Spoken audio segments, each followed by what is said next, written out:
काइतो सबसे कमजोर हंटर है जो कि कब से डंजन के निचले फ्लोर पर अटका हुआ है, पर 1000 स्लाइम्स को मारने के बाद उसे एक बहुत ही ज्यादा रेयर कार्ड मिलता है जो कि स्ट्रॉन्गेस्ट सर्वेंट को समन कर सकता है। कहानी की शुरुआत में काइतो एक स्लाइम के सामने खड़ा था। वो स्लाइम काइतो पर हमला करने जाता है पर वो बग स्प्रे का यूज करके उसे खत्म कर देता है। हमें पता चलता है कि वो डंजन में 2 सालों से है, पर अभी भी उसका स्टेटस सबसे कम है क्योंकि वो सिर्फ फर्स्ट फ्लोर के स्लाइम्स को ही मार सकता है। उसने अभी तक 999 स्लाइम्स को मार दिया है और वो घर जाने से पहले 1000वें स्लाइम को मारना चाहता है। तो वो डंजन के थोड़ा और अंदर जाता है जहाँ उसे एक गोल्डन स्लाइम दिखता है। वो बड़ी ही सावधानी से चुपके चुपके उसके पास जाता है और अपने बग स्प्रे से उस पर हमला करता है, पर स्लाइम उसे डॉज कर लेता है। तभी वो अपनी स्प्रे गन निकालता है और उस गोल्डन स्लाइम को ठोक देता है। पर वो ये देख के हैरान था कि एक रेयर स्लाइम को मारने के बावजूद भी उसका लेवल अप नहीं हुआ। तो वो डिसाइड करता है कि वो उसका मैजिक कोर ही ले लेगा क्योंकि उसकी कीमत तो जरूर बहुत ज्यादा होगी। पर जब वो स्लाइम के पास जाता है वो देखता है कि उसने एक सर्वेंट कार्ड ड्रॉप किया था। वो खुद को शांत करता है और उस कार्ड्स के स्टैट को चेक करता है जो कि उसके शक को यकीन में बदल देते हैं। वो आसपास देखता है क्योंकि वो नहीं चाहता कि कोई उससे वो कार्ड छीन ले। वो कार्ड के बारे में इंफॉर्मेशन को सर्च करता है पर इसके बारे में डेटाबेस में कोई इंफॉर्मेशन नहीं थी। पर वो देखता है कि वो एक वैल्करी कार्ड है और उन्हें डेमी गॉड्स माना जाता है। तो उसे लगता है कि कहीं ये कोई रेयर कार्ड तो नहीं। वापस जाते वक्त उसे कुछ एडवेंचरर्स मिलते हैं जिन्हें वो ग्रीक तो करता है पर वो उसे इग्नोर कर कर चले जाते हैं। उन्हें देखकर वो सोचता है कि काश उसके पास भी ऐसे ही कमाल के इक्विपमेंट्स होते ताकि वो भी उनकी तरह बन सकता। और वो सोचता है कि अगर वो कार्ड महंगे दाम में निकल गया तो वो जो भी चाहता है वो खरीद पाएगा। रिसेप्शनिस्ट जिसका की नाम हित्सुकाया है वो उसे 3 स्लाइम कोर के बदले 1500 येन देती है। पर जाने से पहले वो पूछता है कि एंजल सर्वेंट कार्ड कितने में बिकेगा। वो बताती है कि ऐसे कार्ड के 1 बिलियन से भी ज्यादा मिल सकते हैं। ये सुन के वो हैरान हो जाता है। वापस जाते वक्त उसे उसके दोस्त शिंजी और हाय को मिलते हैं जो बताते हैं कि उनके पास एक्सप्लोरर पासेस भी हैं जिससे वो अट्रैक्शन एरियाज में फ्री में एंटर कर सकते हैं। वो उससे पूछते हैं कि क्या वो अभी भी लेवल 3 पे ही है। काइतो कहता है कि वो बस स्लाइम्स को मारता है तो वो जल्दी लेवल अप नहीं करने वाला। काइतो उनसे पूछता है कि वो डंजन में वापस क्यों नहीं जा रहे। तो वो उसे याद दिलाते हैं कि जब वो पहली बार 2nd फ्लोर में गए थे उनके साथ क्या हुआ था। 2nd फ्लोर पे उनका सामना पहली बार एक गॉब्लिन से हुआ था। उन्हें लगा था कि वो आसानी से उसे हरा देंगे पर उस गॉब्लिन ने उन तीनों को ही बुरी तरह से तोड़ दिया था और उन्हें खुद को हील करने के लिए पोशंस का यूज करना पड़ा। इस घटना के बाद से उन्होंने गिव अप कर दिया। वो उससे पूछते हैं कि वो अभी भी इसमें क्यों लगा पड़ा है। उसे तो 2 साल हो चुके हैं और अभी भी बोर नहीं हुआ। काइतो कहता है कि मेरे कोई रीजंस हैं। इसके बाद जब वो घर पहुंचता है उसके पेरेंट्स को फिक्र हो रही थी कि कहीं उसके काम से उसकी पढ़ाई पर असर ना पड़ जाए, पर काइतो उन्हें यकीन दिलाता है कि वो मैनेज कर लेगा। जब वो नहा रहा था वो सर्वेंट कार्ड को यूज करने के बारे में सोचता है जिससे शायद उससे ऐसी ताकत मिल जाए कि वो डंजन के डीपर लेवल्स तक जा सके। पर अगर वो सिंपली उस कार्ड को बेच दे तो वो जो भी चाहता है वो खरीद पाएगा। अगले दिन स्कूल जाते वक्त उसे अपनी क्लासमेट हारुका दिखती है और वो दोनों साथ में स्कूल जाने लगते हैं। उसने उसे देर रात को घर आते हुए देखा था और वो उससे पूछती है कि वो कहाँ था। वो झूठ बोल देता है कि वो बस अपने दोस्तों के साथ शहर में घूम रहा था। तभी उनके सामने शिंजी और हाइको आ जाते हैं। वो जल्दी से उन दोनों को साइड में लेके जाता है और उनसे झूठ बोलने को कहता है क्योंकि वो नहीं चाहता कि उसे पता चले वो डंजन में जाता है। वो उनसे पूछती है कि कल उन्होंने क्या किया था और वो तीनों ही 3 अलग अलग जवाब देते हैं। ये सुन के हारुका को लगता है कि वो डंजन में गया था, पर काइतो उसे यकीन दिलाता है कि ऐसी बात नहीं है। जब वो सभी क्लास में बैठे थे काइतो अपने दोस्तों से पूछता है कि वो क्या करेंगे अगर उन्हें एक रेयर सर्वेंट कार्ड मिल जाए। तो वो कहते हैं कि सर्वेंट को सिर्फ डंजन में समन किया जा सकता है तो वो ज्यादा यूजफुल नहीं होंगे, तो बेस्ट ऑप्शन यही होगा कि उसे बेच दिया जाए क्योंकि उनकी कीमत बहुत ज्यादा होती है। वो जानता है कि उनकी एडवाइस सही है क्योंकि एक बार उसने सर्वेंट को समन कर दिया तो वो उस कार्ड को बेच नहीं पाएगा, पर वो स्ट्रॉन्ग भी बनना चाहता है। स्कूल के बाद वो डंजन में पहुंच जाता है जहाँ जब वो उस कार्ड को यूज करता है एक जॉइंट सी एंजल उसके सामने आ जाती है। वो उसे अपने हाथों से पकड़ने ही वाली थी कि अचानक से वो गायब हो जाती है। वो एक कित्तू सी लड़की में बदल गई थी जो खुद को सिल्फी के नाम से इंट्रोड्यूस करती है। उसे देख के काइतो को लगता है कि ये तो मेरा बैग भी नहीं उठा पाएगी और तुरंत ही उसे अपने डिसीजन पे पछतावा होने लगता है क्योंकि अब तो उसके पैसे भी चले गए और ये उसे क्या ताकतवर घंटा बना पाएगी। वो उससे पूछती है कि क्या तुम ठीक हो। काइतो कहता है कि हाँ सब ठीक है और उसे मॉन्स्टर हंट करने के लिए साथ में चलने को कहता है। वो तुरंत ही एक स्लाइम को सेंस करती है और उसका हाथ पकड़कर उसके पास लेकर जाती है। वो उसे अपने स्प्रे से मारने ही वाला था तभी वो सिल्फी से उसे मारने को कहता है क्योंकि वो उसकी ताकत देखना चाहता था। तो वो अपने डिवाइन लाइटनिंग स्पेल से उस पर हमला करती है जो देख के उसका मुंह खुला का खुला रह जाता है। सिल्फी कहती है कि उसे भूख लगी है। काइतो समझ जाता है कि वो स्लाइम का कोर खाना चाहती है जो कि उसे उठाकर खिला देता है। तभी सिल्फी और भी ज्यादा स्लाइम्स को सेंस करती है और उन्हें मारने जा ही रही थी पर काइतो उसे रोक देता है क्योंकि ऐसे तो वो बिल्कुल पैसा नहीं कमा पाएगा। वो जिस स्लाइम को मारती है उसके कोर को खा ही जाती है। तभी उसके दिमाग की बत्ती जलती है और वो कहता है कि मुझे दिखाओ वो कहाँ है, जिसके बाद वो अपने स्प्रे से उन्हें मार देता है, जिससे आखिरकार उसका लेवल 3 से 4 पर पहुंचता है। इसके साथ ही उसे स्लाइम स्लेयर नाम की स्किल मिलती है जो उसके सभी स्टैट्स को 50% बढ़ा देते हैं जब वो स्लाइम से लड़ रहा होता है। पर उसे लगता है कि ये जमाई नल्ली स्किल है। सिल्फी उसे चीयर अप करने की कोशिश करती है क्योंकि फाइनली वो एक स्किल सीख पाया था। ये सब सुन के उसकी आंखों में आंसू आ जाते हैं। घर जाने से पहले वो उससे कहता है कि मैं तुम्हें फिर से समन करूंगा। इसके बाद वो रिटर्न कह के उसे वापस से अपने कार्ड में बुला लेता है। वो जब हित्सुगाया के पास जाता है वो ये देख के हैरान थी कि इस बार उसके पास बहुत सारे कोर्स थे और वो उसे बताती है कि इतने स्लाइम्स कभी भी किसी ने एक दिन में नहीं हंट किए थे और इनकी कीमत 15,000 येन है। रात को काइतो सोच रहा था कि सिल्फी कितनी ज्यादा ताकतवर है और उसकी मदद से शायद वो डंजन के सेकंड लेवल पर भी जा सकता है, पर अभी भी उसे गॉब्लिन से डर लग रहा था। जब वो सो जाता है उसे कैप्टन कात्सुरागी नाम के बंदे का सपना आता है जो डंजन की गहराइयों में गया था ताकि वो उसकी मिस्ट्रीज को रिवील कर सके और सभी उसकी बहादुरी की तारीफ कर रहे थे। अगले दिन वो सिल्फी के साथ डंजन के सेकंड लेवल में जा रहा था क्योंकि वो भी डंजन्स की सच्चाई के बारे में जानना चाहता है और कैप्टन कात्सुरागी की तरह हीरो बनना चाहता है। पर तभी उसके डर के मारे पैर कांपने लगते हैं तो सिल्फी उसका हाथ पकड़ती है जिससे वो शांत हो जाता है। तभी सिल्फी एक गॉब्लिन को सेंस करती है पर ये सुनते ही काइतो दूसरी तरफ भागने लगता है। तभी उसे कैप्टन कात्सुरागी की याद आती है और वो सोचता है कि अगर वो ऐसे ही डरता रहा तो कभी हीरो नहीं बन पाएगा। वो खुद को चाटा मारता है जो देख के सिल्फी कंफ्यूज हो जाती है पर काइतो कहता है कि वो बस खुद को तैयार कर रहा है। वो चुप चुप के गॉब्लिन के पास पहुंच जाते हैं। काइतो सिल्फी से उसे हराने को कहता है क्योंकि गॉब्लिन को देख कर ही उसकी फटी पड़ी है। वो अपने डिवाइन लाइटनिंग को यूज करने ही वाली थी कि काइतो का इरादा बदल जाता है और वो खुद ही उसे हराना चाहता था पर उसके पैर फिर से कांपने लगते हैं और वो सिल्फी से कहता है कि अगर तुम्हें लगे मैं मुसीबत में हूँ तो प्लीज मेरी मदद कर देना। वो गॉब्लिन के ऊपर हमला करने जाता है पर गॉब्लिन उससे बच जाता है और जब गॉब्लिन उस पर अटैक करने वाला था वो अपनी शील्ड से उसे ब्लॉक कर देता है और उसे धक्का मार देता है। काइतो फिर से गॉब्लिन पर अटैक करता है पर इस बार वो उसकी तलवार लेकर नीचे फेंक देता है। गॉब्लिन काइतो पर छलांग लगा देता है पर वो अपने स्प्रे से उसे अंधा बना देता है जिसके बाद वो अपनी तलवार उठाकर उस पर हमला करने जाता है पर रास्ते में उसका पैर टकरा जाता है पर गलती से ही सही उसकी तलवार उसके पेट में घुस चुकी थी और इस तरह वो अपने पहले गॉब्लिन को हरा देता है। सिल्फी कहती है कि तुमने बहुत अच्छा किया पर मुझे लगता है अगली बार मुझे मदद करनी चाहिए। तभी काइतो का लेवल अप हो जाता है और वो ये देख के हैरान था कि 1000 स्लाइम्स को मारने पर भी कुछ नहीं हो रहा था पर एक गॉब्लिन को हराते ही उसका लेवल अप हो गया। जिसके बाद उसे एक और नई स्किल मिलती है गॉब्लिन स्लेयर जिससे उसके सारे स्टैट्स 10% से बढ़ जाएंगे जब वो किसी गॉब्लिन से लड़ रहा होगा। इसके बाद वो गॉब्लिन्स को हंट करना जारी रखते हैं और काइतो के स्टैट्स धीरे धीरे बढ़ते जाते हैं। काइतो सिल्फी से पूछता है क्या तुम डंजन के बारे में कुछ जानती हो, पर सिल्फी कहती है कि वो कुछ नहीं जानती, वो बस इतना जानती है कि उसे अपने मास्टर के काम आना है। इसके बाद काइतो जब हित्सुगाया के पास आता है वो गॉब्लिन कोर्स को देखकर हैरान थी और उसकी तारीफ करती है कि वो अपनी पहली कोशिश में ही 4 कोर्स को इकट्ठा कर पाया था। अगली सुबह काइतो की माता श्री उसे उठाने आती है पर वो इतना ज्यादा थका था कि उसके लिए हिलना भी मुश्किल काम है।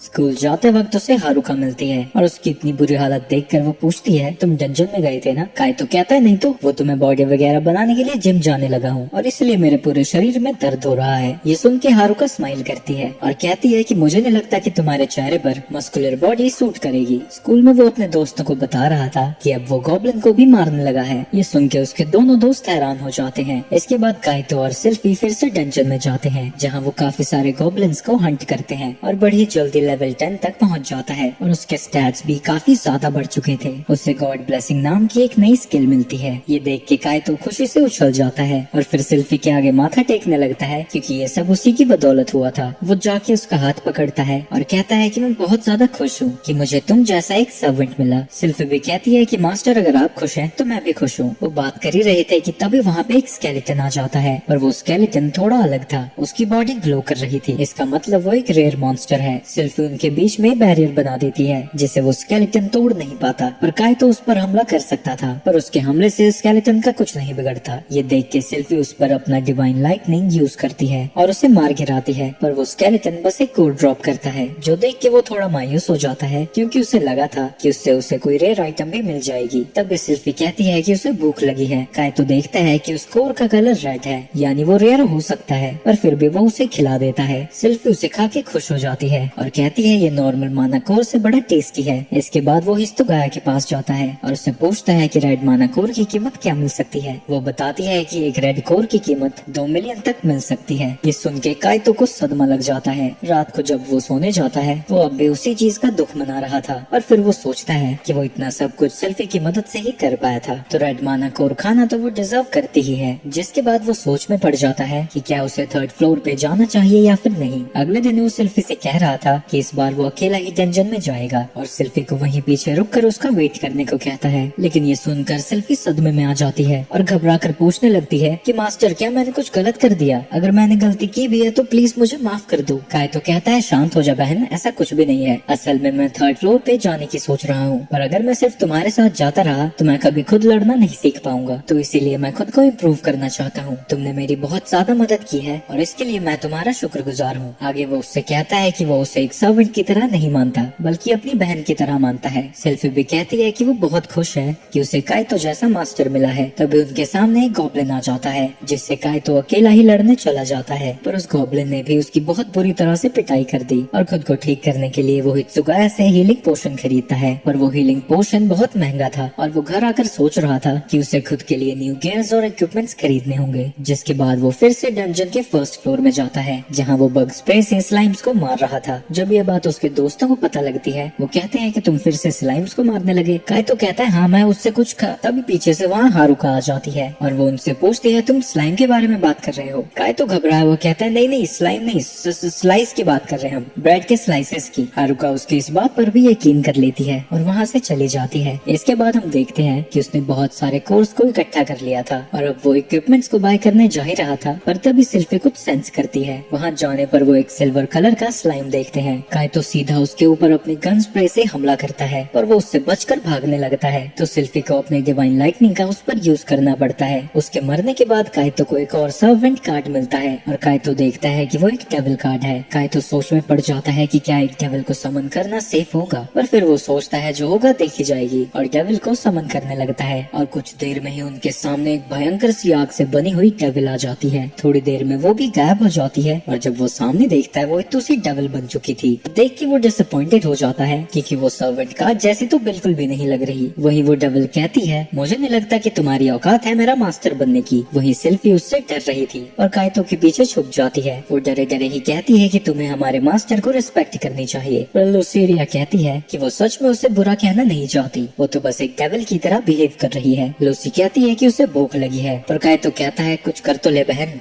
तभी सिल्फी इन्हें एक स्लाइम के बारे में बताती है। लूसी अपने स्पेयर को समन करके उस पे फायरबॉल से हमला करती है जिससे वहाँ बहुत बड़ा धमाका हो जाता है। जिसके बाद काइतो उसे वो मैजिक कोर खिला देता है, लेकिन लूसी एक और कोर मांगती है, लेकिन काइतो मना कर देता है, तो लूसी उसे कंजूस कहने लगती है। तभी काइतो लूसी को उसकी कोरोसिव ब्रेथ से अटैक करने को कहता है, जिसके बदले वो उसे मैजिक स्टोन दे देगा। लूसी अपने कोरोसिव ब्रेथ का यूज एक गॉब्लिन पर करती है जिससे वो तड़प तड़प कर मर जाता है और ये सब देख के उन दोनों की हालत खराब हो जाती है। लूसी उसके कोर को खा जाती है। लूसी को उसका स्वाद स्लाइम से ज्यादा अच्छा लगता है, तो वो काइतो से कहती है कि उन्हें डंजन के और अंदर जाना चाहिए क्योंकि जितने ज्यादा स्ट्रॉन्ग मॉन्स्टर्स होंगे उनके कोर उतने ही ज्यादा टेस्टी होंगे। पर काइतो उसे रोकते हुए कहता है और अंदर जाने से पहले हमें नए इक्विपमेंट्स खरीदने होंगे, वैसे भी तुम तो थक गई होगी। लूसी कहती है कि वो नहीं थकी और फिर से डंजन के अंदर जाने को कहती है। तभी सिल्फी कहती है कि मास्टर ऐसा इसलिए कह रहे हैं क्योंकि उन्हें तुम्हारी फिक्र है, जिसके बाद लूसी मान जाती है। अगले दिन वो तीनों डंजन के 3rd फ्लोर में आ जाते हैं और इस बार काइतो एक महंगा सा हथियार लेकर आया है। उन्हें 2 हेल हाउंड्स दिखते हैं। काइतो अपने क्रॉसबो से उन पर हमला करता है पर उसका निशाना चूक जाता है और वो दोनों हाउंड्स उसकी तरफ भाग के आने लगते हैं, तो सिल्फी एक बैरियर बना देती है और लूसी अपने फायर से उन दोनों को खत्म कर देती है। काइतो दोनों को एक एक कोर दे देता है, पर लूसी चाहती थी कि उसे दोनों कोर मिले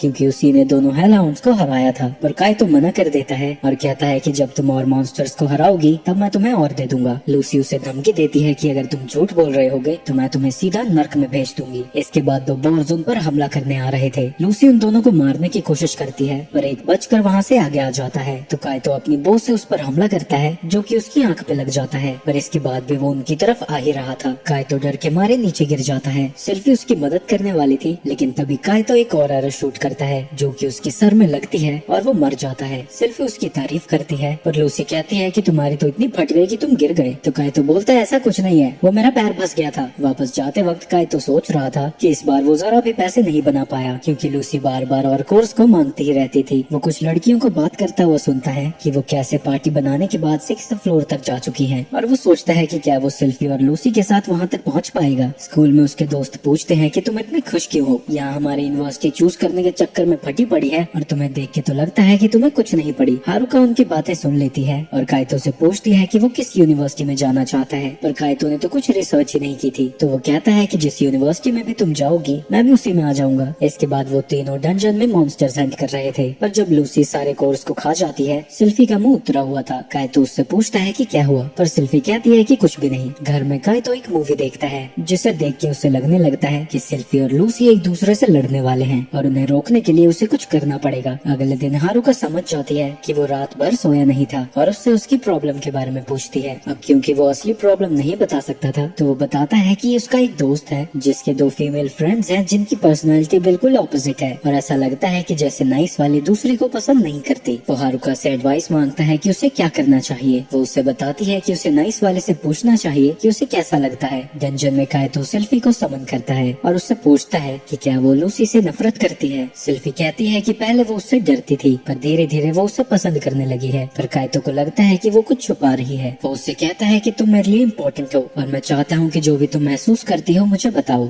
सिल्फी कहती है कि वो लुसीरिया को ज्यादा कोर्स देने लगा है और साथ ही वो उससे बात भी कम करता है। काइतो समझ जाता है कि वो जेलस फील कर रही है और उससे प्रॉमिस करता है कि वो उन सभी चीजों को सुधार लेगा। इसके बाद वो डंजन में वो सिल्फी की ज्यादा तारीफ कर रहा था, पर इससे लूसी जेलस फील करने लगती है और कहती है कि मेरी भी तारीफ करो। इसके बाद सिल्फी एक बोर मॉन्स्टर को मारती है, जिससे वो लेवल अप हो जाती है, और इसके बाद सिल्फी 3 हेलहाउंड्स को एक ही हमले से हरा देती है और उसका बैरियर मैजिक भी पहले से काफी ज्यादा ताकतवर है। लूसी उस बोर को मारने ही वाली थी, पर काइतो कहता है कि वो उसे हराना चाहता है और वो उस पे एरो शूट करके उसे हरा देता है। वो सिल्फी को 2 कोर्स देता है और लूसी को कुछ भी नहीं, क्योंकि उसने कुछ किया ही नहीं था, पर सिल्फी उससे और कोर्स मांगती है क्योंकि वो अभी भी भूखी थी। वापस जाते वक्त वो कह रहा था कि लेवल अप होने के साथ साथ उसकी भूख भी ज्यादा बढ़ चुकी है, और जब वो हित्सुगाया के पास पहुंचता है वो भी कहती है कि तुम धीरे धीरे कम कोर्स चलाने लगे हो। इसके बाद वो वापस से 1st फ्लोर में स्लाइम्स को हंट करने लगता है। लूसी उसकी मदद करना चाहती है, पर काइतो मना कर देता है क्योंकि अगर उन्होंने उसकी मदद की तो उसके पास बेचने के लिए कोर्स ही नहीं बचेंगे। लूसी कहती है कि अगर तुमने हमें यूज ही नहीं करना था तो हमें समन क्यों किया, पर सिल्फी कहती है कि हम यहाँ उन्हें सपोर्ट करने के लिए आए हैं।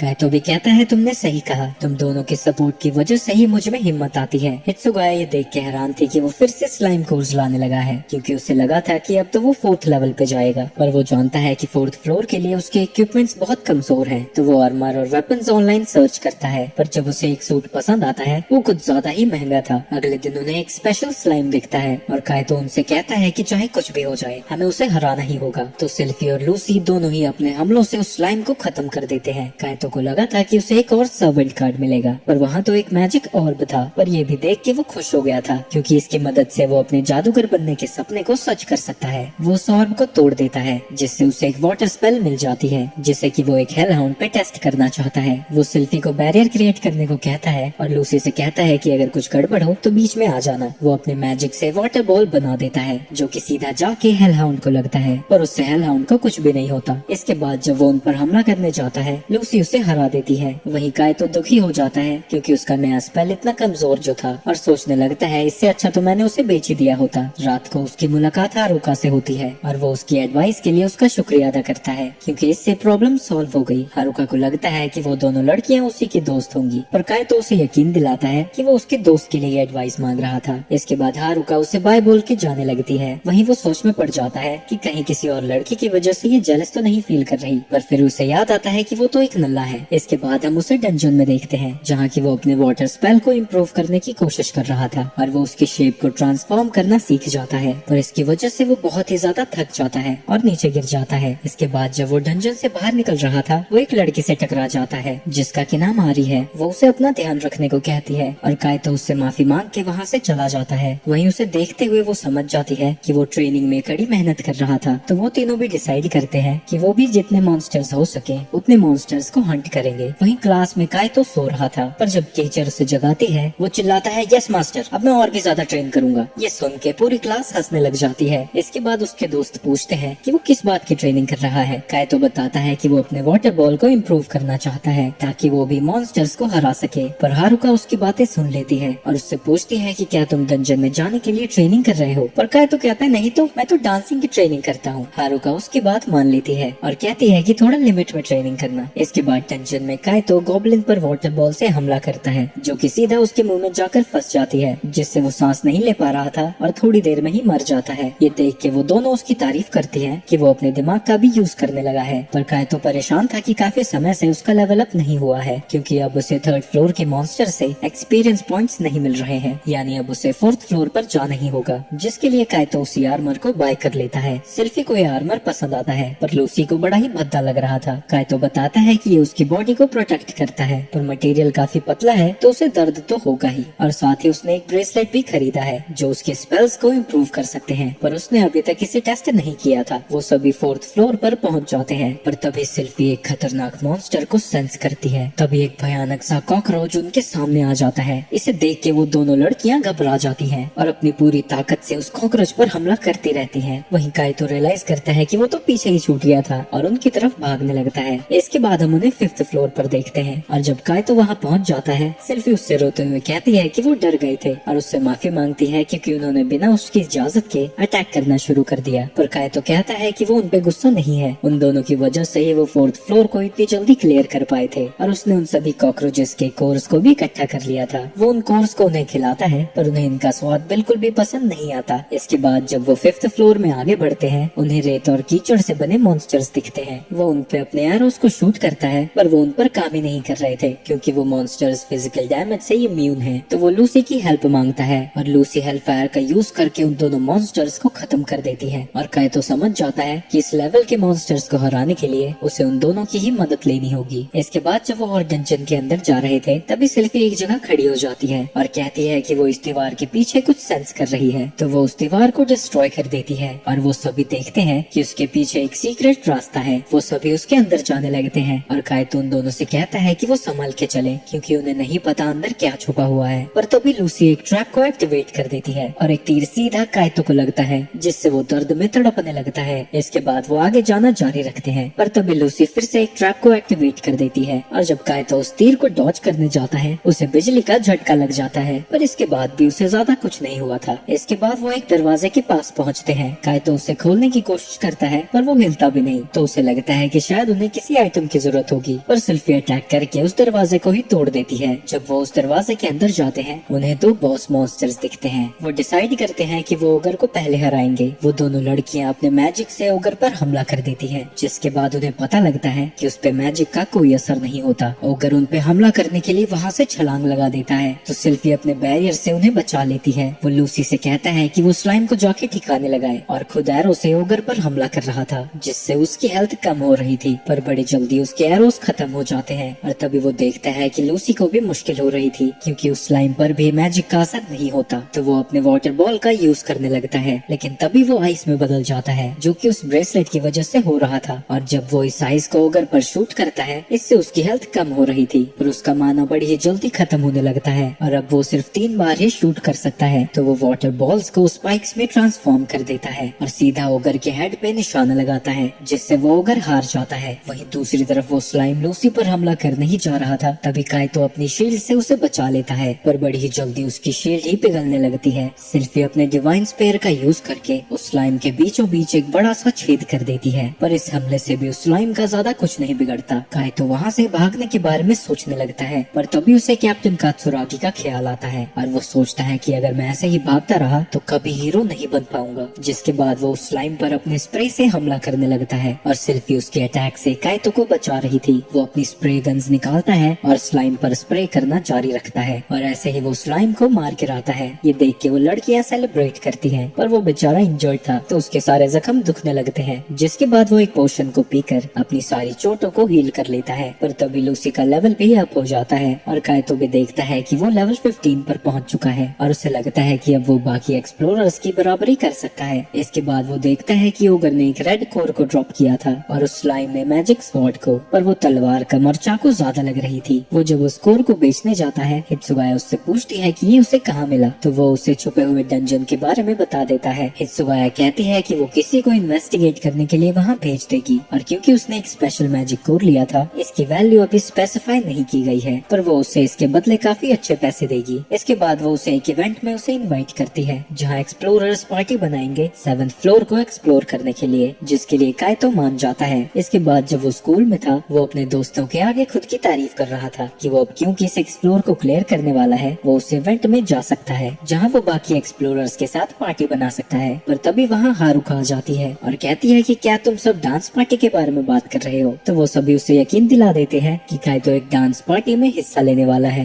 तो हारुका कहती है कि वो भी इस पार्टी में जाना चाहती है। इसके बाद काइतो उस इवेंट में पहुंच जाता है, जहां वो ढूंढ रहा था कि उसके पार्टी मेंबर्स हैं कौन। तभी उसके सामने वही 3 लड़कियां आ जाती है, जो कि एक एक करके अपना नाम बताती हैं और काइतो भी अपना नाम बताता है। वहीं वो तीनों लड़कियां पहचान नहीं पा रही थी कि वो काइतो से पहले मिल चुकी हैं।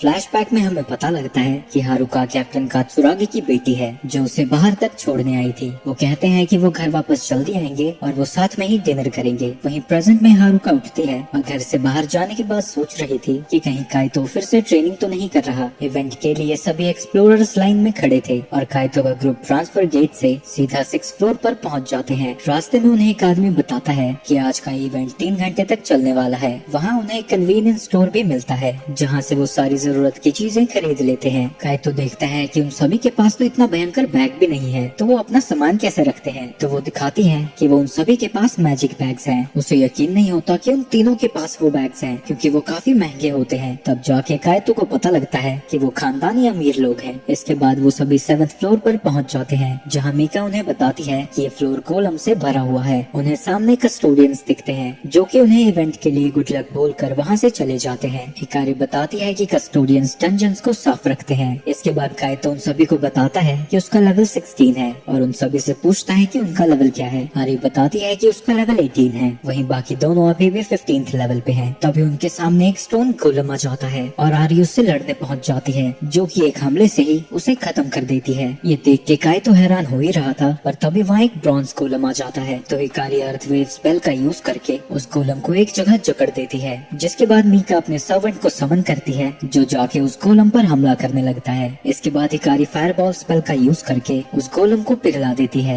जिसके बाद आरी भी उस पर हमला करने जाती है, जिसके बाद वो उस गोलम को हरा देती है। काइतो उनकी तारीफ करता है कि वो तीनों तो कमाल की हैं, पर तभी वहाँ एक आयरन गोलम आ जाता है। वो हिकारी को मारने ही वाला था, पर तभी आरी आकर उसे बचा लेती है। वो अपनी पूरी ताकत से उस पर हमला करती है और उसका आर्मर बहुत ज्यादा मजबूत था। हिकारी अपने फायरबॉल से हमला करती है, पर इससे भी उसका कुछ नहीं होता। मीका अपने सर्वेंट से उस पर हमला करने को कहती है, और उसके अटैक से उसका कुछ भी नहीं बिगड़ता और उल्टा वही एंजॉय हो जाता है। काइतो भी अपने सर्वेंट्स को बुलाने वाला था, पर तभी उसकी स्वॉर्ड गिर जाती है। और जब उसने रिसर्च की थी, उसे पता चला था कि जितना भी डैमेज वो इमेजिन करता है, ये उतना डैमेज उसके एनिमी को दे देगा, पर इसके लिए उसको एनिमी को हिट करना होगा। तो वो हिकारी से कहकर उस गोलम को जमीन में फंसाने को कहता है। जिसके बाद काइतो पीछे से जाकर उसे स्टैब कर देता है और वो इमेजिन करता है कि स्वॉर्ड में इतनी ताकत है कि वो उस गोलम को तबाह कर सके। और बिल्कुल वैसा ही होता है। इवेंट के खत्म होने के बाद काइतो तीनों लड़कियों के साथ है, जो कि उससे काफी इम्प्रेस्ड थी कि वो आयरन गोलम को हरा पाया था। जिसके बाद वो उसकी स्वॉर्ड के बारे में उन्हें बता देता है और कहता है कि एक मॉन्स्टर को हराने के बाद वो उसे मिली थी। काइतो कहता है कि मीका का सर्वेंट भी बहुत कमाल का है और उसने कभी भी ऐसा कुछ मूवीज में नहीं देखा है। मीका बताती है कि सर्वेंट्स कैमरा में नहीं दिखते हैं। तो काइतो समझ जाता है कि इसलिए गिल्ड में कोई भी लूसी और सिल्फी के बारे में नहीं जानता है। वो मीका से पूछता है कि क्या वो स्नैच को एक सीक्रेट रख रही है, पर असल में उसने स्नैच को एक ऑक्शन में जीता था और यूज करने से पहले वो गिल्ड में पहले ही रजिस्टर कर चुकी है, तो इसीलिए उसके बारे में सब जानते हैं। आरी उससे पूछता है कि क्या वो फिर से उनकी पार्टी को ज्वाइन करना चाहेगा, क्योंकि वो जल्दी 11th फ्लोर तक जाने की तैयारी कर रहे हैं। काइतो कहता है कि वो किसी के साथ काम नहीं कर रहा है, पर उसके साथ में एक गॉड और एक डेविल है और वो उन दोनों को एक राज रखना चाहता है, क्योंकि उसे लगता है कि अगर सभी को पता लग गया तो वो उसे ठरकी समझेगी, क्योंकि वो दोनों दिखने में बिल्कुल बच्चे जैसे हैं। काइतो कहता है कि उसे इसके बारे में सोचने के लिए कुछ समय चाहिए, क्योंकि ज्वाइन करने से पहले उसे किसी से बात करनी होगी। इसके बाद वो अपने लेंस पहन लेता है, जिससे वो अपने आसपास की सभी चीजों के स्टेटस चेक कर सकता है। जिसके बाद वो डंजन में लूसी और सिल्फी को समन करता है, पर वो दोनों ही गुस्से में थी, क्योंकि कल उसने उन्हें समन नहीं किया था। काइतो बताता है कि वो थोड़ा बिजी था और फिर उन्हें आरी के ग्रुप के बारे में बताता है, पर वो दोनों कहती हैं कि उसे उनके ग्रुप को ज्वाइन करने की कोई जरूरत नहीं है, क्योंकि वो दोनों तो पहले ही उसके ग्रुप में हैं। इसके बाद काइतो को हम हारुका के साथ देखते हैं, जो कि उससे पूछती है कि क्या वो सैटरडे को फ्री है क्योंकि वो उसके साथ शॉपिंग पर जाना चाहती है, जिसके लिए कायतो अग्री कर जाता है। तभी उसे अपनी दोस्त दिखती है, जिसके बाद वो उसके साथ ही चलने लगती है। तभी कायतो के दोस्त पीछे से आकर हारुका के साथ डेट के लिए उसे कांग्रेचुलेट करते हैं, पर कायतो कहता है कि वो तो बस शॉपिंग पर जा रहे हैं। तो उसके दोस्त कहते हैं तो कितना नादान है रे, और फिर उससे इवेंट के बारे में पूछते हैं। कायतो बताता है कि उसने 3 लड़कियों की एक पार्टी ज्वाइन की थी जो कि उसकी ही उम्र के थे। ये सुन के वो दोनों पछताने लगते हैं कि उन्होंने एक्सप्लोरेशन क्यों छोड़ दी और वापस से डंजन में जाने का सोचने लगते हैं। इसके बाद वो दोनों शॉपिंग पर आए हुए हैं, जहाँ स्क्रीन पर मैजिक कोर्स की एड चल रही थी। हारुका देखती है कि कायतो खड़ा होकर उसे सुन रहा है, तो उसे लगता है कि वो डंजन्स में इंटरेस्टेड है, पर वो उससे कहती है कि आज के लिए वो इन चीजों के बारे में ना सोचे। इसके बाद वो बात कर रहे होते हैं कि आखिरी बार वो कब बाहर निकले थे, और कायतो भी याद करता है कि बचपन में वो उसके फादर के साथ कितना खेलता था। इसके बाद वो अलग अलग कपड़े ट्राई करती है और कायतो से पूछती है कि वो कैसी लग रही है, पर कायतो कहता है कि वो सारे कपड़ों में ही अच्छी लगती है। तो वो उससे पूछती है कि उसे सबसे ज्यादा कौन सा अच्छा लगा, तो कायतो वही कपड़े चूज करता है जो कि उसने अभी पहने हुए हैं। तो हारुका उन्हें कपड़ों को बाय कर लेती है। इसके बाद वो दोनों बाहर घूम रहे थे और हारुका कहती है कि वो बोटिंग करना चाहती है, जिसके बाद दोनों अपने प्यार की नैया पानी में चला रहे थे। वहाँ वो आसपास देखता है कि सभी लोग डेट पर आए हुए हैं, पर वो किसी तरह अपने मन को शांत कराता है क्योंकि उसे लगता है कि उस जैसी लड़की उसे भला डेट पर क्यों बुलाएगी। इसके बाद वो दोनों एक ट्रेन स्टेशन में वही सेम ऐड देखते हैं और कायतो फिर से उसे गौर से देख रहा था। तभी हारुका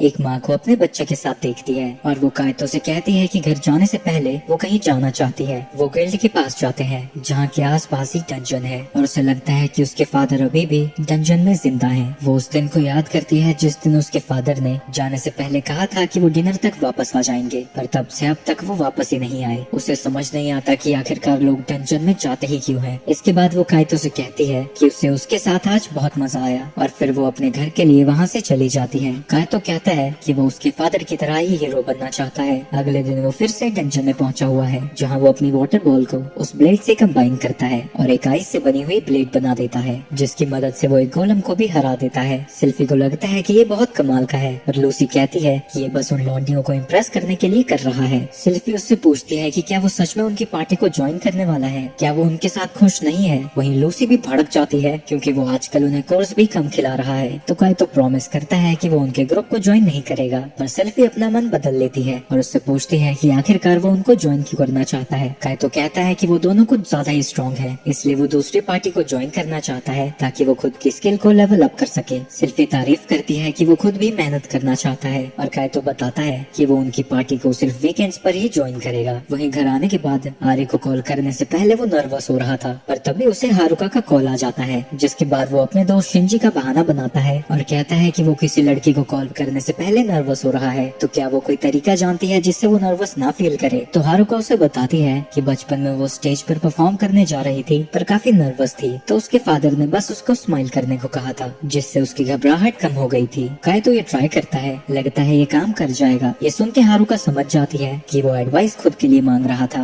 और गुड नाइट बोलकर फोन काट देती है। और उसने फोन उसे इसलिए किया था क्योंकि वो उसे डेट पर बुलाना चाहती थी, पर एक और लड़की की बात सुनकर वो जेलस फील करने लगी है। वहीं दूसरी तरफ आरी ट्रेन कर रही थी, तभी उसे कायतो का फोन आता है और कायतो कहता है कि वो उनकी पार्टी को ज्वाइन कर सकता है, पर सिर्फ वीकेंड्स पर। आरी कहती है कि ये तो बिल्कुल ठीक है क्योंकि वो तो वैसे भी पूरे हफ्ते स्कूल जाते हैं और डंजन में सिर्फ वीकेंड्स में ही जाते हैं। अगले सीन में वो सभी डंजन में पहुंचे हुए थे, जहाँ कायतो हिकारी को अर्थ वेव यूज करने को कहता है और मीका को कहता है कि वो स्नैच को समन करे और गोलम्स का ध्यान भटकाए। वो अपनी आइस वॉर्ड का यूज करके 2 गोलम्स को ठिकाने लगा देता है और वो लड़कियाँ बाकी के गोलम्स को मार गिराती हैं। वो उसकी नई स्किल की तारीफ करती हैं और आरी कहती है कि उसके इंस्ट्रक्शंस भी काफी क्लियर थे और ऐसा बिल्कुल नहीं लगता कि वो अकेले एक्सप्लोरेशन पे जाता है। तभी उसके पेट से गुड़गुड़ आवाज आती है, तो वो सभी लंच के लिए रुक जाते हैं और कायतो के लिए उनका लंच कुछ ज्यादा ही फैंसी है। अगले दिन वो सभी 8वें फ्लोर में जाने का डिसाइड करते हैं और कायतो ने लाइफ जैकेट पहना हुआ था। आरी पूछती है कि क्या तुम्हें तैरना नहीं आता। कायतो कहता है कि 8th फ्लोर पर वाटर बेस्ड मॉन्स्टर्स भी हैं और कई एरियाज हैं जो कि पानी में डूबे हुए हैं, तो वो बस अपनी पूरी तैयारी करके आया है और बताता है कि उस जैकेट में मैजिक रेजिस्टेंस भी है। वो सभी स्नैच को फॉलो करने लगते हैं और वो सामने एक मॉन्स्टर को डिटेक्ट करता है। तभी वहाँ एक मॉन्स्टर बाहर आ जाता है जो कायतो पर अपने मुंह से एसिड फेंक देता है, जिससे उसका जैकेट किसी काम आने से पहले ही खत्म हो जाता है। कायतो उसके अगले अटैक को डॉज करता है और मीका अपने क्रॉसबो से उस मॉन्स्टर को खत्म कर देती है। इसके बाद उन सभी को अलग अलग तरह के वाटर बेस्ड मॉन्स्टर्स दिखते हैं और कायतो को एक स्क्विड पकड़कर फेंक देता है। वो पानी में गिरने के बाद बचाओ बचाओ चिल्लाने लगता है, पर आरी उसे बता बताती है कि पानी उतना गहरा नहीं है, जिससे बेचारे का मुंह शर्म से लाल हो जाता है और बाकियों को पता लग जाता है कि वो सच में तैर नहीं सकता। इसके बाद वो सभी एक मछलियों के झुंड से लड़ रहे थे पर उन्हें मारते वक्त काइतो की गन का एमो खत्म हो जाता है, तो वो अपने आइस स्किल से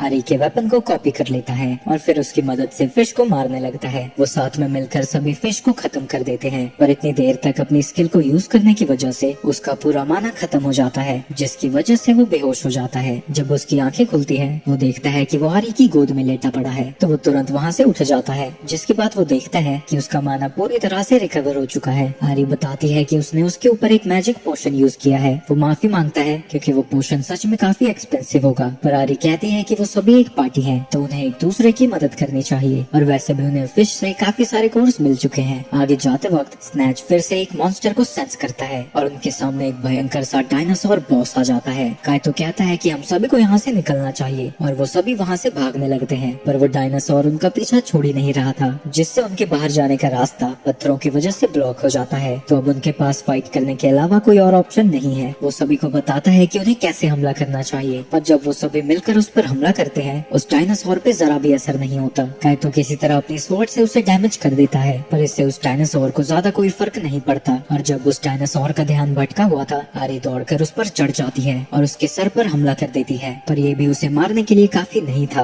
और वो मॉन्स्टर उसे नीचे गिरा देता है। काइतो उसकी मदद करने जाता है, पर वो कहती है कि वो बिल्कुल ठीक है क्योंकि वो एक दिन हीरो बनना चाहती है। वो सभी की हालत को देखकर सोचता है कि उसे शायद सिल्फी और लूसी को समन कर लेना चाहिए। वो मॉन्स्टर उन दोनों लड़कियों पर हमला करने जा रहा था, तो काइतो अपने दोनों सर्वेंट्स को समन करता है और उन्हें उस बॉस को हराने के लिए कहता है। तो वो दोनों अपने स्पेल्स का यूज करती हैं और एक ही झटके में उस मॉन्स्टर को हरा देती हैं। काइतो मदद के लिए उनका शुक्रिया अदा करता है। वहीं लूसी को जलन हो रही है कि वो दूसरी लड़कियों के साथ है, पर तभी वहाँ मीका आकर सिल्फी को गले लगा लेती है क्योंकि वो उसे प्यारी लग रही थी। वहीं हिकारी का दिल लूसी पे आ चुका था। काइतो उन दोनों को सीक्रेट रखने के लिए माफी मांगता है और मीका कहती है कि उन सभी को साथ में नहाना चाहिए जीत को सेलिब्रेट करने के लिए। तो वो डंजन में ही एक बात हाउस में जाते हैं, जहाँ आरी हैरान हो रही थी कि काइतो के सर्वेंट्स एक डीमन और एक एंजल है। जहाँ ये सारी लड़कियाँ साथ में थी, बेचारा काइतो स्नैच के साथ था। हिकारी और मीका घर चली जाती है और काइतो के साथ सिर्फ आरी थी और वो उससे उसके हीरो बनने के बारे में पूछता है। वो बताती है कि वो बचपन से ही हीरो बनना चाहती है। फ्लैशबैक में हम देखते हैं वो अपने फादर से पूछ रही थी कि आखिर उन्हें स्ट्रॉन्ग क्यों बनना चाहिए। उसके फादर कहते हैं ताकि वो उन्हें प्रोटेक्ट कर सके जिन्हें वो प्यार करते हैं, और जो ऐसा कर सकते हैं उन्हें ही हीरो कहा जाता है। तो यही वो हमेशा से बनना चाहती थी और यही कारण है कि वो एक डंजन एक्सप्लोरर बनी। इसके बाद वो बताती है कि उसकी यूनिवर्सिटी में एक ओपन वीकेंड है और उसे साथ में चलने के लिए इनवाइट करती है। वो अपने दोस्तों को ये बताता है, पर वो कहते हैं कि उसे हारुका के साथ जाना चाहिए, पर उसे लगता है कि ये तो नामुमकिन है। पर उनकी बातें हारुका और उसकी दोस्त सुन लेती हैं, तो वो किसी तरह खुद में हिम्मत लाता है और हारुका से साथ में चलने के लिए पूछता है। वो खुश हो जाती है कि काइतो भी सेम यूनिवर्सिटी में जाना चाहता है और वो उसके साथ चलने के लिए मान जाती है। वहीं सभी लोग बहाना बनाने लगते हैं कि उस दिन वो फ्री नहीं है ताकि वो दोनों साथ में अकेले समय बिता पाए। वीकेंड आ जाता है और काइतो देखता है कि हारुका ने वही ड्रेस पहनी है जो कि उसने चुनी थी। इसके बाद वो सभी मेट्रो में बैठकर यूनिवर्सिटी की ओर जा रहे थे, जहाँ काइतो को ये बिल्कुल डेट जैसा लग रहा था, पर फिर से वो अपने मन को शांत करता है कि ऐसा तो हो ही नहीं सकता। वहीं उसके दोनों दोस्त भी उसके साथ पहुँचे हुए थे। काइतो पूछता है, तुम तो कह रहे थे तुम किसी और यूनिवर्सिटी में जाओगे। उसके दोस्त कहते हैं, हमने सोचा तो था, पर फिर हमारा भी मन यही यूनिवर्सिटी चेक करने का हो गया। इसके बाद वो सभी यूनिवर्सिटी तक पहुँच जाते हैं और उन्हें वो यूनिवर्सिटी बिल्कुल एक कासल जैसी लग रही थी, और यहाँ तक कि जिस रास्ते से वो गुजर रहे थे वो भी बहुत सुंदर था। इसके बाद वो सभी आरी तक पहुँच जाते हैं, जहाँ थोड़ी बहुत गुफ्तगू करने के बाद उसके दोनों दोस्त आरी से कहते हैं, आपसे मिलकर अच्छा लगा। वहीं आरी हारुका को देखकर पूछती है कि क्या वो उसकी गर्लफ्रेंड है। काइतो शर्माता हुआ कहता है, नहीं, हम सिर्फ दोस्त हैं। इसके बाद वो सभी यूनिवर्सिटी को देखने वहाँ से चले जाते हैं और उन सभी को वो यूनिवर्सिटी बहुत ज्यादा पसंद आ रही थी। काइतो के दोस्त उससे पूछते हैं, तुम और आरी काफी करीब लग रहे थे, तुम उससे कहाँ मिले। काइतो बताता है कि वो उससे डंजन में मिला था। हारुका कहती है, अच्छा तो तुम उससे डंजन में मिले थे, हम डंजन के बारे में बाद में बात करेंगे। उसके दोस्त उठाकर उसे दूर लेके जाते हैं और उससे पूछते हैं, तुमने आरी के साथ पार्टी बनाई है ना, और जब तुम जानते हो कि हारुका डंजन से इतनी नफरत करती है तो तुम उसके सामने ये सब बातें क्यों कर रहे हो। तुम्हें ये भी पता होना चाहिए कि जब भी तुम डंजन में जाते हो वो तुम्हारी कितनी फिक्र करती है। इसके बाद वो सभी एक क्लासरूम में पहुँचते हैं जो कि बहुत ज्यादा बड़ा था। हारुका बताती है कि जो सामने बोर्ड है उसे स्टूडेंट्स भी यूज कर सकते हैं और किसी इवेंट के टाइम पर स्टूडेंट्स को बोर्ड पर मूवी भी दिखाई जाती है। इसके बाद वो सारी यूनिवर्सिटी का चक्कर लगाकर पार्क में बैठे हुए थे और उन सभी को वो यूनिवर्सिटी बहुत पसंद आई थी और वो इस यूनिवर्सिटी को ज्वाइन करना चाहते हैं। काइतो के दोस्त उससे पूछते हैं, क्या तुम्हारे पेरेंट्स इसे अफोर्ड कर पाएंगे। काइतो कहता है, मैं मैंने डंजन में, और इतना कहकर ही वो रुक जाता है। इसके बाद वो बात करने लगते हैं कि कैसे जब वो इस यूनिवर्सिटी में आएंगे तब वो यहाँ फ्री टाइम में आकर बैठ सकते हैं। तभी वहाँ हिकारी और मीकू पहुँच जाती है और वो दोनों वहाँ पहुँचते ही उससे पूछती है कि क्या ये लड़की तुम्हारी गर्लफ्रेंड है। काइतो फिर से कहता है कि ये मेरी गर्लफ्रेंड नहीं है बल्कि हम बचपन के दोस्त हैं। वहीं ये सब देख के हिराको जेलस फील कर रही थी। हारुका कहती है कि तुम दोनों काइतो के काफी करीब लग रही हो, तुम दोनों इससे कहाँ मिली थी। वो बताती है कि वो डंजन में साथ में पार्टी बनाकर गए थे। तभी वहाँ पर आरी पहुँच जाती है और लेट आने के लिए माफी मांग कर कहती है चलो कैफे में चलते हैं। इसके बाद वो सभी वहाँ जाकर खाना ठूस के खत्म कर देते हैं, जिसके बाद हारुका और काइतो सभी के ड्रिंक्स को रिफिल कराने के लिए वहाँ से चले जाते हैं। उनके जाते ही उसके दोस्त डंजन के बारे में बात करने लगते हैं, पर जैसे ही वो वापस आते हैं वो चुप हो जाते हैं और हारुका को समझ नहीं आता कि आखिर सभी लोग डंजन में इतना इंटरेस्टेड क्यों हैं। आगे हारुका और काइतो साथ में थे और वो यूनिवर्सिटी के पूल के बारे में बात कर रहे थे और काइतो याद करता है कि कैसे बचपन में हारुका ने उसे डूबने से बचाया था। इसके बाद वो सभी प्लेग्राउंड देखने जा ही रहे थे, पर रास्ते में हिकारी का पैर फिसल जाता है और काइतो अपनी फुर्ती से उसे बचा लेता है। उसके दोस्त उसकी फुर्ती को देखकर हैरान थे और काइतो को लगता है कि ये इसलिए हुआ है क्योंकि वो डंजन में रोज जाता है। वहीं ग्राउंड में कुछ बच्चे फुटबॉल खेल रहे थे, पर उनका एक शॉट मीकू को लगने वाला था, पर रे बॉल को किक मारकर उसे भी बचा लेता है और वो बॉल जाकर सीधा गोल में घुस जाती है। वहीं उसके दोस्त पूछ रहे थे तुम इतने कूल कब से हो गए। सभी क्लब देखने के बाद वो आरी के क्लब में जाते हैं, जिसके बाद वो सभी को अपनी तलवारबाजी दिखाती है। शाम को उन सभी का यूनिवर्सिटी टूर खत्म हो जाता है और उन्होंने अपने नंबर भी एक्सचेंज कर लिए थे। इसके बाद वो सभी वापस जाने के लिए ट्रेन में बैठ जाते हैं और घर के पास पहुंचने पर काइतो कहता है कि वो स्टडी में बहुत मेहनत करेगा ताकि वो उस यूनिवर्सिटी में एडमिशन ले सके। हारुका भी कहती है कि वो भी ऐसा ही करेगी और फिर अचानक से ही उससे पूछती है कि वो इन तीनों लड़कियों में से उसे किस टाइप की ज्यादा पसंद है। काइतो कहता है कि उसने कभी इस बारे में सोचा नहीं है, वैसे मेरी टाइप तो।